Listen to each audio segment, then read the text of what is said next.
మన మీ ల్యాండ్ చూడడానికి నేను వచ్చినప్పుడు మీరు ఒక మాట అన్నారండి. అంటే పోస్ట్ డేటెడ్ చెక్స్ మేము ఇచ్చేస్తామండి రెంట్స్‌కి అని.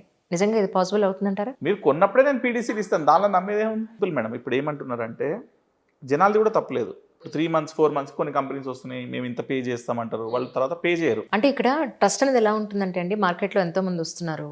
ఎంతో బిజినెస్ మేము చేస్తామని చూపిస్తున్నారు. నమ్మకం ఏంటి అనేది నా పాయింట్ అంతే. మాది సింపుల్ ఎజెండా మేడం. మా టైం మేము వేస్ట్ చేసుకోము. యాజ్ వెల్ ఎదుటి వాళ్ళ టైం కూడా మేము రెస్పెక్ట్ చేస్తాం. వాళ్ళ టైం కూడా మేము వేస్ట్ చేయం. మేమేమంటున్నాం, మేము 2 ఇయర్స్ లీజ్ తీసుకున్నా, 3 ఇయర్స్ లీజ్ తీసుకున్నా 36 పీడీసీస్ ఇచ్చేస్తాం. 24 పీడీసీ ఇస్తాం పోస్ట్ డేటెడ్ చెక్స్. మీరు ఇండియా మొత్తం తిరగండి, ఏ కంపెనీ కూడా ఇట్లా ఇయ్యదు. రీజన్ ఏంటి అంటే as I said you earlier, ఒక చెక్ గోవాలో వేయచ్చు, బౌన్స్ చేయొచ్చు, ఒక చెక్ ఢిల్లీలో బౌన్స్ చేయొచ్చు.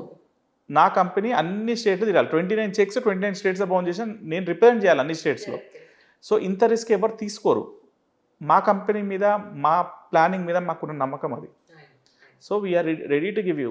ఇంకొకటి ఏంటంటే మోర్ ఓవర్, ఇప్పుడు వాళ్ళకు పీడీసీ ఇచ్చామనుకోండి, వాళ్ళకు కూడా ఆ డే వెళ్ళి ఎన్కాష్ చేసుకుంటారు. ఒక 1 డే అటు ఇటు లేట్ అవుతుందని మాకు హెడేక్ ఉండదు, వాళ్ళకి హెడేక్ ఉండదు. సో ఇన్ దట్ వే మాకు స్మూత్గా వెళ్ళిపోతుంది మా ప్రొసీజర్. వాళ్ళు మా దగ్గర రావడము, మా ఆఫీస్కి రావడము, ఇట్లా అవ్వలేదు, ఆ ప్రాబ్లమ్స్ అన్ని మనం తీసేస్తాం ఈ గ్యాప్ని. So that is the main thing actually ఇది పెట్టడానికి, ఇంట్రడ్యూస్ చేయడానికి.